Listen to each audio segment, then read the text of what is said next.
Shalom à tous, Baruch Hashem, on a la joie de reprendre ensemble le Jardin de la Sagesse, le livre du Rav Shalom Aroush sur le compte du simple et du sage et du simple de Rabbi Nachman de Breslev. Et donc on reprend l'histoire où on s'est arrêté.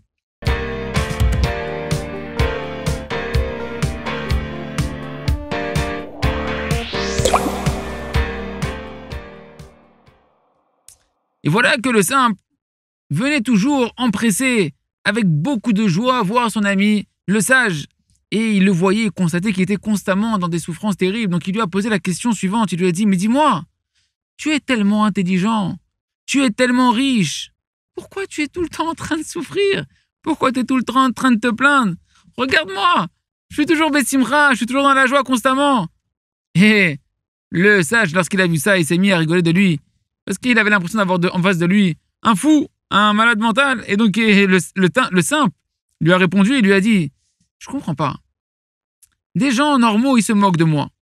Ok, c'est vrai, ce sont des idiots. Parce que s'ils sont plus intelligents que moi, alors qu'est-ce qu'ils peuvent être? Ils sont rien de moins, rien de plus que des idiots. Mais toi, qui es tellement intelligent, qu'est-ce que tu vas gagner à te prouver que tu es plus intelligent que moi? Et là, le simple a continué à parler au sage et il lui a dit, qu'est-ce qu'on pourrait faire pour que toi, tu arrives à mon niveau? Et là, le sage, quand il entend ça, il lui a dit, mais ça, c'est pas compliqué, que moi, j'arrive à ton niveau, à toi, c'est très possible. Il suffit juste qu'en réalité, on me retire toute mon intelligence, que Dieu nous en préserve. Ou bien que je devienne malade, que Dieu nous en préserve. Et alors, je deviendrai fou. Et parce que qu'est-ce que tu es, toi? Tu es rien d'autre en réalité qu'un homme fou.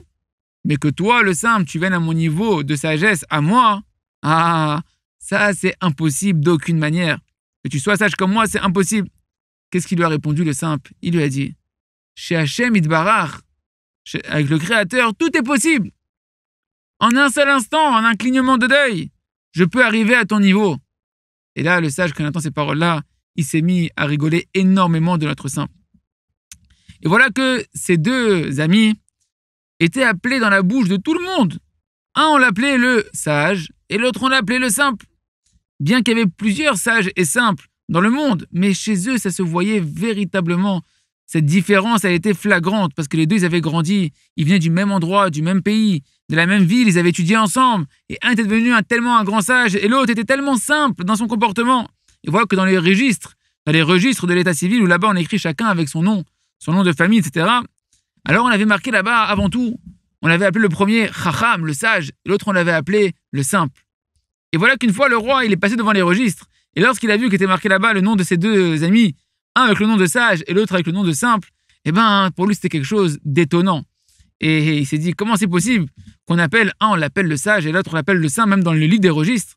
Et donc, le roi s'est rempli de curiosité, de désir de les rencontrer. Il a commencé à réfléchir. Et il s'est dit, si j'envoie les chercher soudainement, qui viennent me voir, ils vont avoir énormément peur. Le sage, il risque de plus savoir quoi faire, de plus savoir comment réagir. Et le simple aussi, il risque de devenir fou, tellement il va avoir peur de mon invitation. Et donc il a réfléchi. Et il s'est dit, le roi, je vais envoyer au sage un envoyé qui va être aussi sage. Et je vais envoyer au simple un envoyé qui va être aussi un simplet. Mais il s'est dit, mais comment je vais faire pour trouver dans mon palais un homme simple? Parce qu'en général, dans la ville du roi, dans le royaume, la plupart des gens sont des gens intelligents, des gens qui sont dotés de sagesse. Sauf pour le trésorier, ceux qui s'occupent de l'argent du roi. Là-bas, on met justement un homme simple. Pourquoi? Parce que on veut pas d'homme intelligent là-bas. On a peur que si le trésorier est un homme intelligent, il risque de faire des calculs selon son intelligence et gaspiller l'argent des trésors du roi. C'est pourquoi on met précisément pour le trésorier un homme simple. Voilà les quelques mots qu'on a pu continuer à avancer dans le conte de Rabbi Nachman. Et bien, Hachem, on continuera ensemble d'avancer dans ce conte merveilleux et de découvrir les explications extraordinaires du Rav Shalom Aroush dans les prochains épisodes. À très bientôt, Bezrat Hachem.